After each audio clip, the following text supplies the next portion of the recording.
It can't be.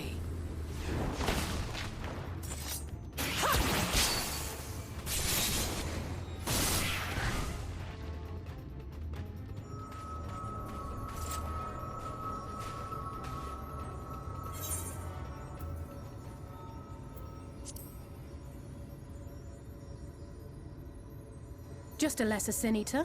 Nothing to write home about. I knew you'd turn up sooner or later, but I had been hoping for soon.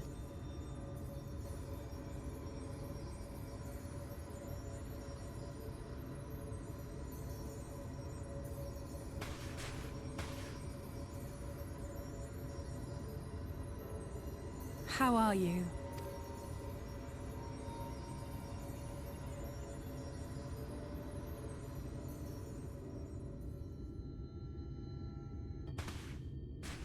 We've fought them to a standstill, then.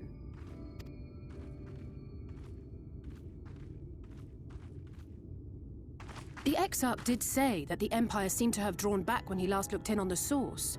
But without knowing for sure how fast time was passing there, I couldn't help worrying that a lot might have happened since then. I'm heartily relieved to hear that it hasn't, just as Alphino must have been.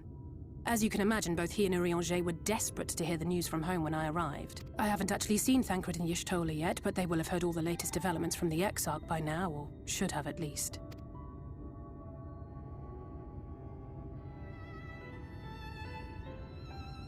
When I think of how frantic Tataru and the others must be, I want nothing more than to rush back and reassure them. But we still haven't found a way to reverse the summoning. And even if we had, we couldn't just ignore Urianger's vision.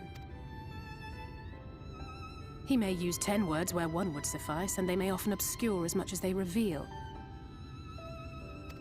But on this matter, he was as clear as day. I do not doubt for one moment that he saw what he claims. Nor how difficult it must have been to speak about them. The 8th Umbral Calamity and your death aren't exactly topics for idle conversation. As much as I might want to go home, I don't want to go home to that. We can't allow the rejoining to happen, which means we have to save the first from the Sin Eaters.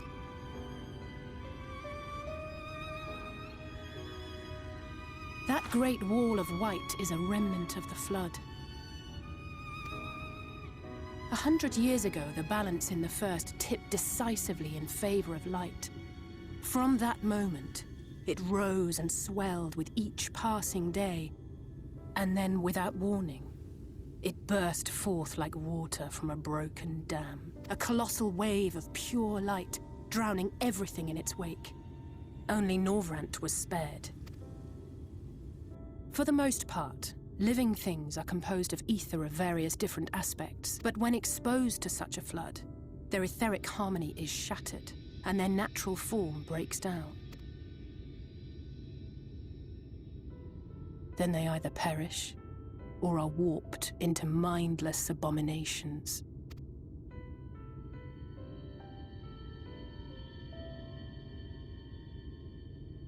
Yes, that's how the Sin Eaters came to be.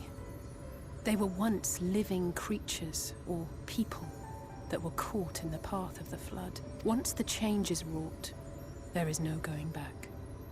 In that instant, they are gripped by an insatiable appetite for ether, and will happily gorge themselves on any living thing within reach. But even that is not the worst of it. The stronger Sin Eaters can plant light in us, like seeds in soil, corrupting our ether and triggering the birth of new monstrosities.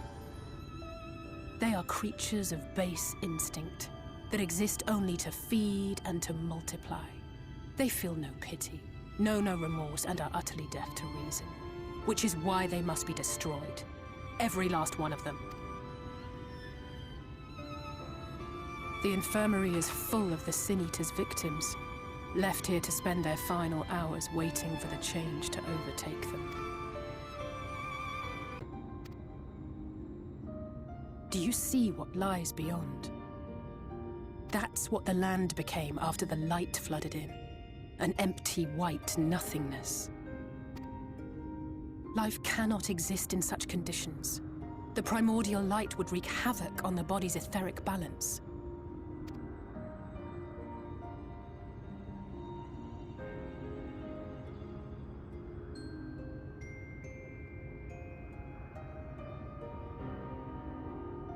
That nectarine you bought. It's Halric's favorite fruit.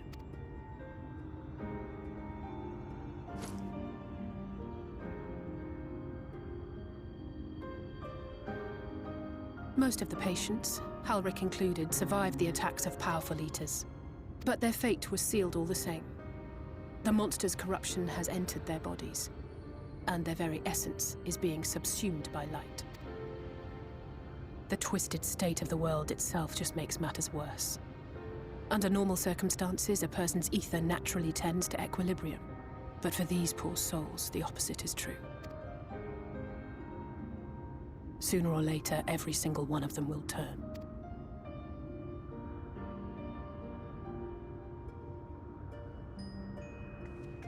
Tesleen and the patients, they all know this. They know what has to be done before the change goes too far, before the eater within takes over. The preferred method is mixing poison into their favorite food. In my time here, I've borne witness to a lot of last meals.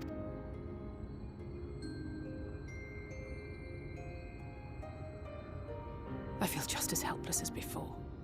No matter how hard I fight, it's never enough. But it's a war I mean to wage, nonetheless.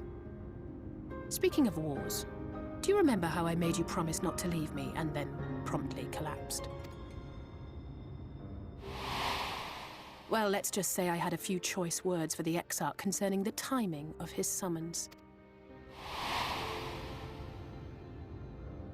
But even if the fault lay with someone else, I couldn't shake the feeling that I'd abandon you on the battlefield. So I swore that I'd make up for my absence there by making a difference here. And that's what keeps me moving forward, even when things seem hopeless.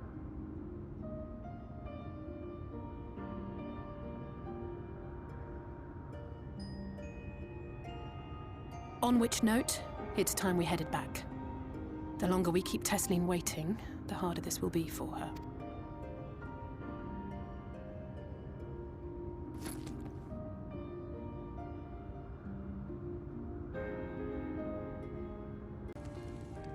And you've added something special to the broth, if I'm not mistaken. Aye, well, it's not often we have visitors from the Crystarium, so I may have thrown in a few extra bits and bobs.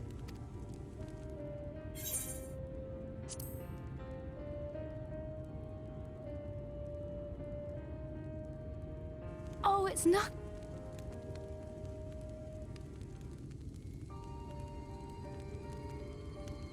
In a place like this, you learn to take what moments of happiness you can get. I remember when I first came here with my mother. She was showing the early signs.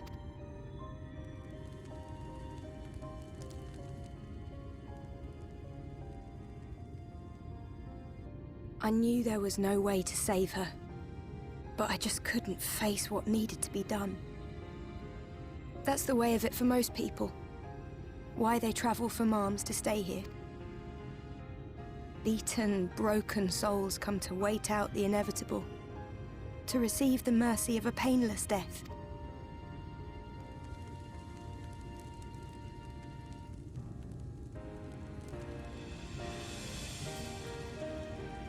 When my mother finally left this world, I was mad with grief, but also thankful that her passing was a peaceful one.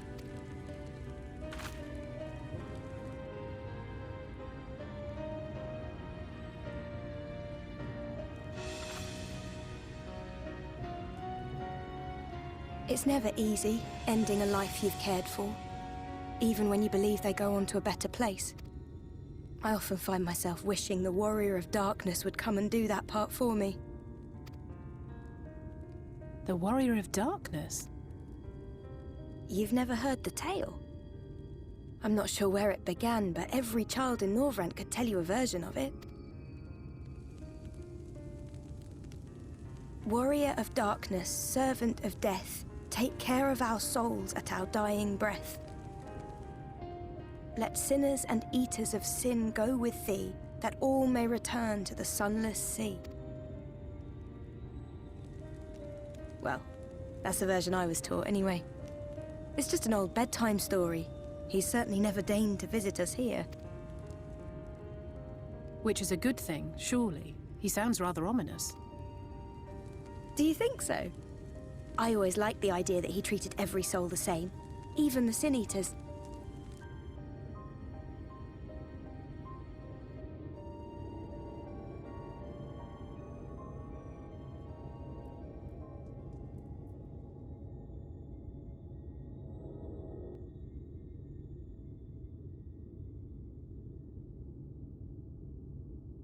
They're coming. Desleen! Have you seen Halric? I swear, I only took my eyes off him for a moment.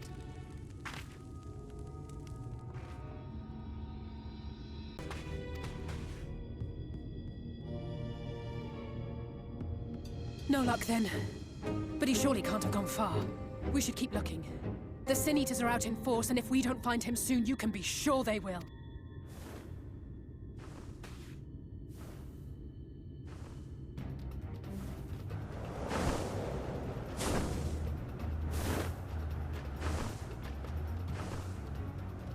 Did you see the size of that thing?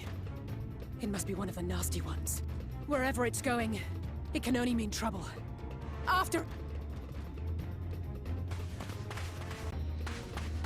There it is! Is that... Oh no!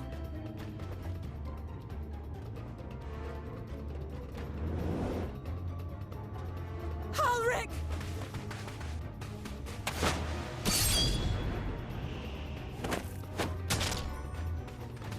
We have to run!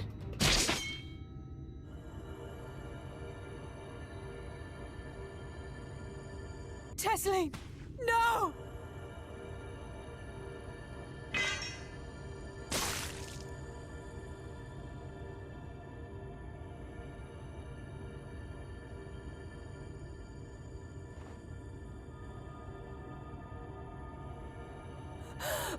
We all deserve happiness, wherever we can find it. The time left to you is precious. No one should die in pain. Mother, I...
No!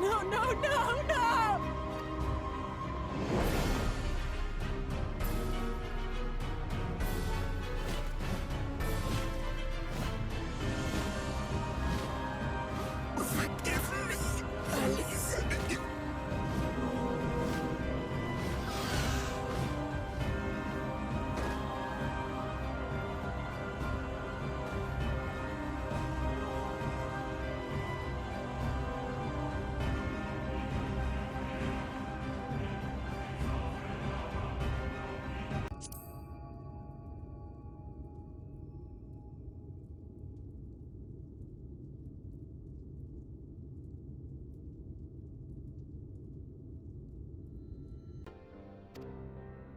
Have you gained a better understanding of the crisis now faced by the First?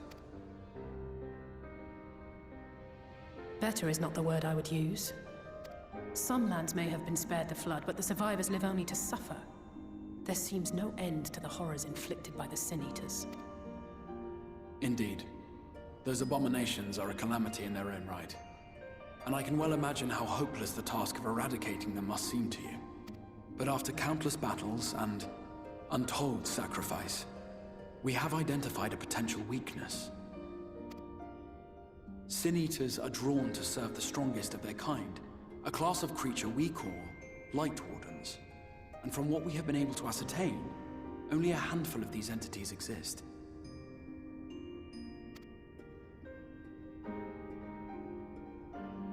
Just as an ant colony will perish in the absence of its queen, we believe that the death of a Light Warden will cause the lesser creatures within its sphere of influence to disperse.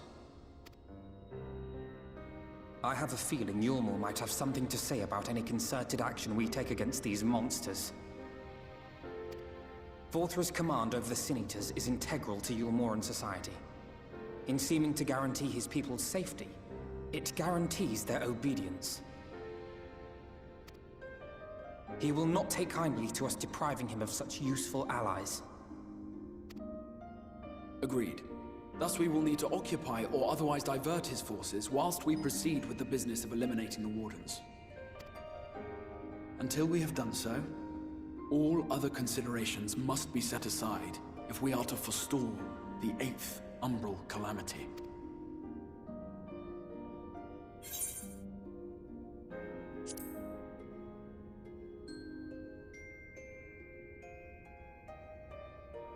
Your uncertainty is understandable, given the circumstances. Perhaps a more detailed explanation is in order. To begin at the beginning, then.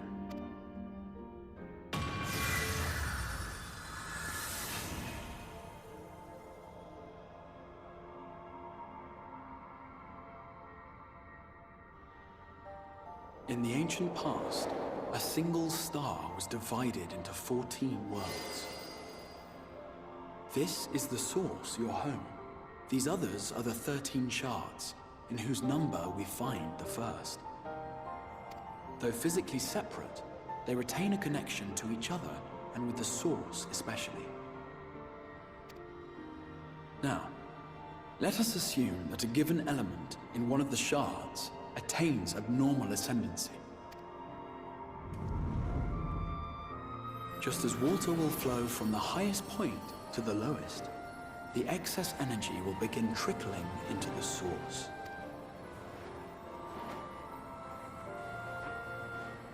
And such an influx of ether will of course exert a palpable influence. If the element in question were fire, then drought and wildfires might ensue. If it were ice, one might expect the weather to turn bitterly cold. As ether continues to pour in, such phenomena will become more and more extreme, until eventually, a single, untimely event triggers a disaster which cracks the barrier dividing the two worlds.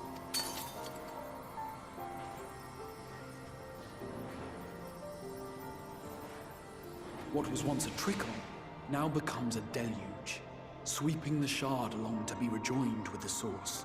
At the same time, the element which held sway in the shard is unleashed in full, its energies amplifying the original disaster to truly catastrophic proportions. An earthquake thus magnified might strike with enough force to shatter continents. A tidal wave might swell to a size capable of drowning entire nations. These devastating events are what we refer to as umbral calamities. 7 times has a calamity befallen the source. 7 times has a shard been absorbed.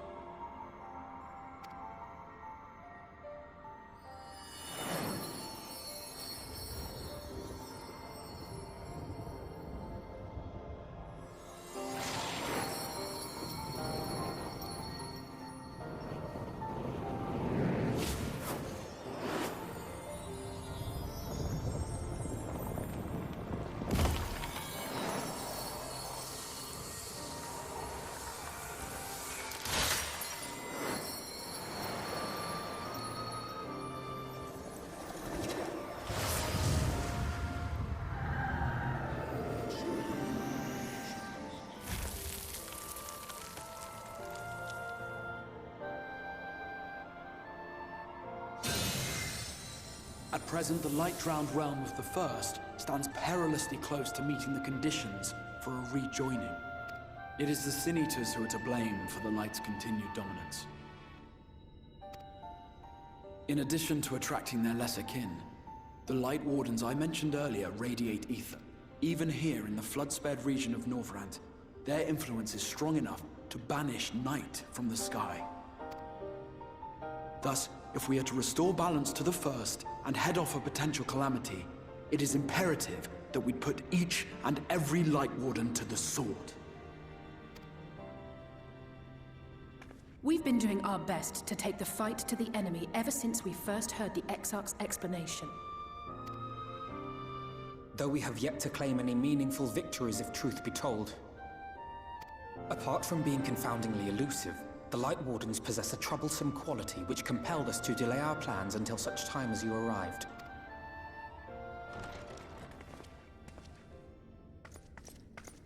Forgive the interruption, my lord, but Hallminster Switch is requesting reinforcements.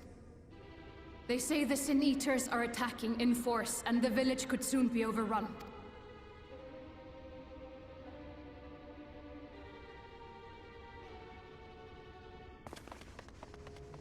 Alert the guard. We should be prepared in case the fighting reaches the Crystarium. You have command of our forces in the field, Captain, but hold off on entering the town until I arrive. That goes for Alphino and Alisae as well. My lord.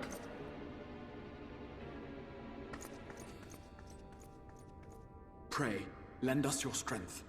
Such a fight will provide you with far greater insight than any explanation I could offer.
It's releasing its ether! Fall back!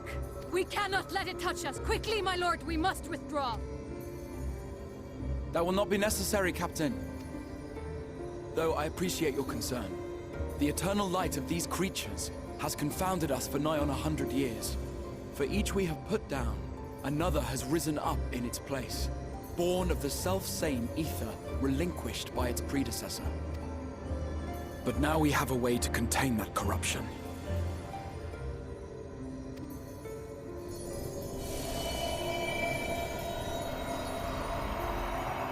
The blessing of light, and the hero who wields it now stands before you.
Behold, the monster's power is broken, and the world, twisted by its touch, returns to its rightful form.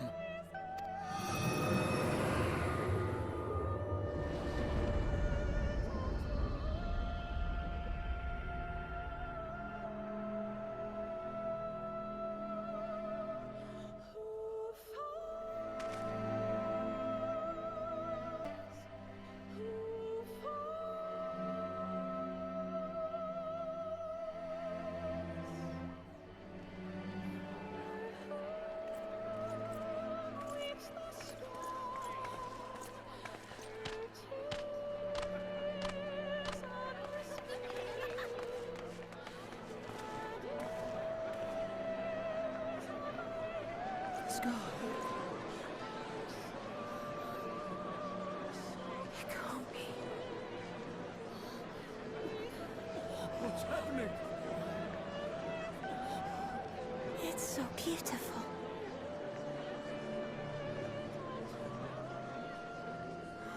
The sunless sea. The warrior of darkness has come.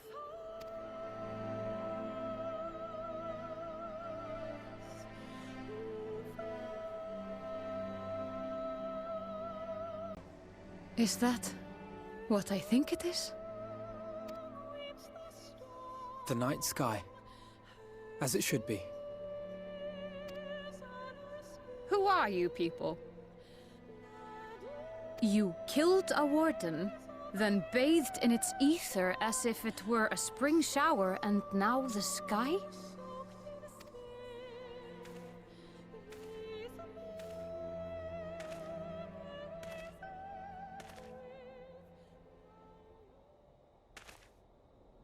My lord? How many years have I waited for this moment? For the one possessed of her blessing. You have vanquished the Light Warden of Lakeland, and for the first time in a century, darkness has returned to the mantle of night. Without the ever-present light to sustain them, the Sin Eaters will have no choice but to retreat. Yet our victory is far from complete. Though darkness has fallen here, the other wardens yet bask beneath burning skies, feasting upon what little life remains.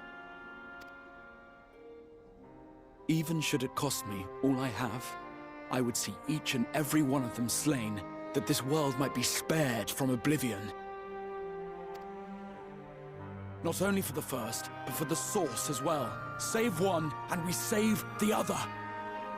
But, be that as it may, I concede it was wrong of me to summon you to this fight against your will.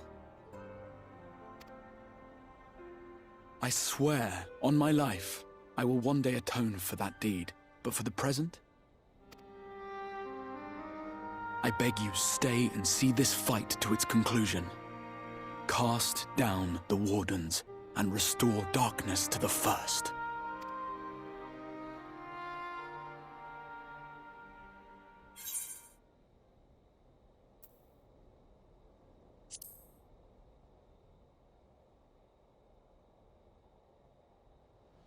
On behalf of the first, I offer you my deepest thanks. I understand there is much at stake here, Exarch, but why do you risk yourself so readily? It must have been a dangerous drain on your ether to summon even one person across the rift. I do it for my people, of course. To give the Crystarium the tomorrow it deserves. That is true now, yes, but the city had yet to be built when you first called forth the Crystal Tower.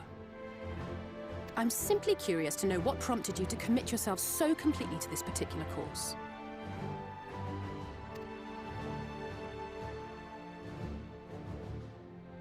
There are things which we can. And I sensed from the first that I had a part to play in preserving them.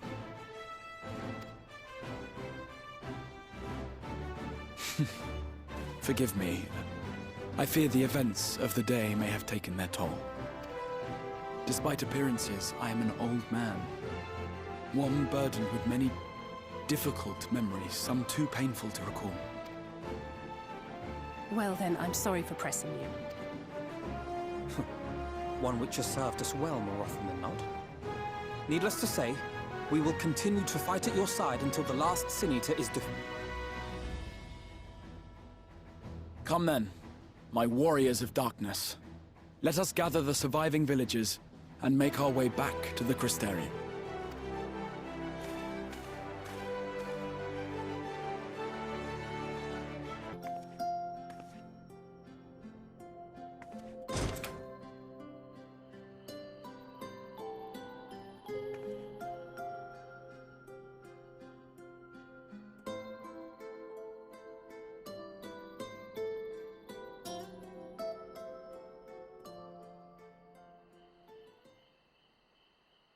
So it's your lot's turn to be the warriors of darkness, is it? It's funny how things work out.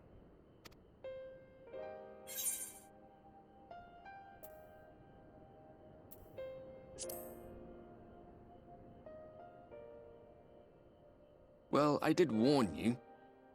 I followed you to Yulmore and then on to Armarang. And I was there when you slew the Light Warden.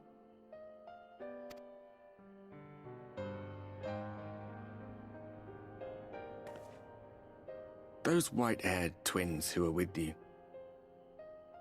I remember them from our battle in the Source. Are they your friends then? Through thick and thin?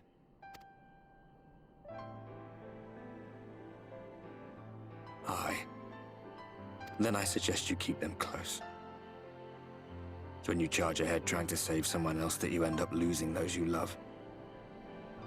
Not that you need telling, I'll bet you've lost plenty. But I wonder.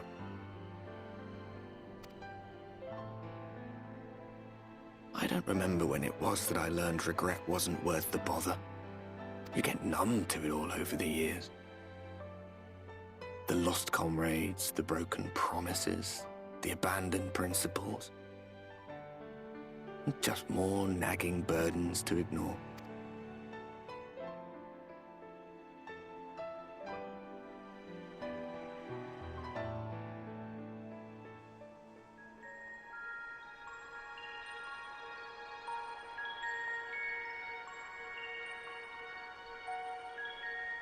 So this is what the light was hiding.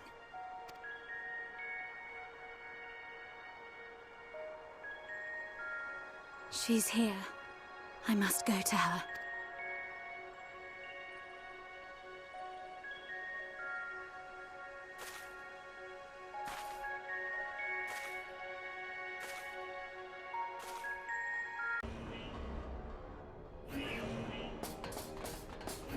Intruders! Fan out and find them!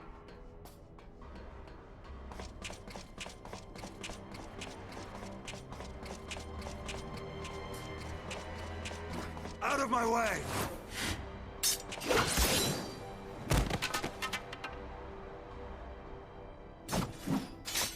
Stay your weapon.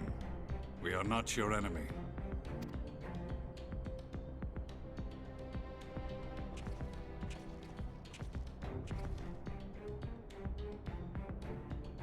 When the alarm sounded, I wondered what we had done to betray our presence. But I see now we are not the only intruders. Sir Estinian, I presume. The dragoon who plucked the Warrior of Light from the jaws of death? Your armor is most distinct.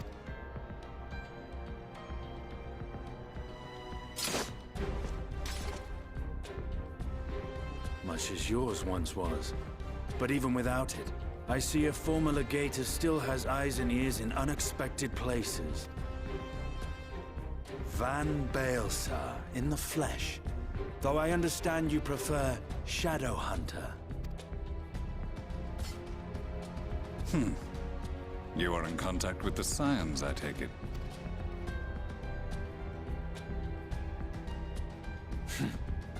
Through no choice of my own. They tracked me down and conscripted me to their cause. I swear their receptionist was trained as a spy.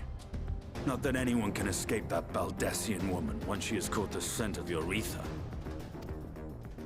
If they have resorted to using freelancers, I must assume their attempts to wake the afflicted have failed. And what of their champion? Away on other business. Thus, it has fallen to me to root out any trace of the Empire's new weapon.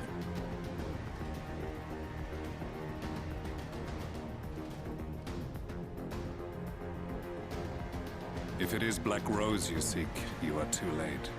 My people have already completed your mission here. Yet this is but one factory among many.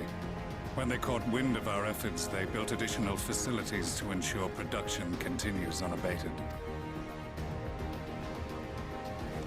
There will be no one left in the lands they conquer.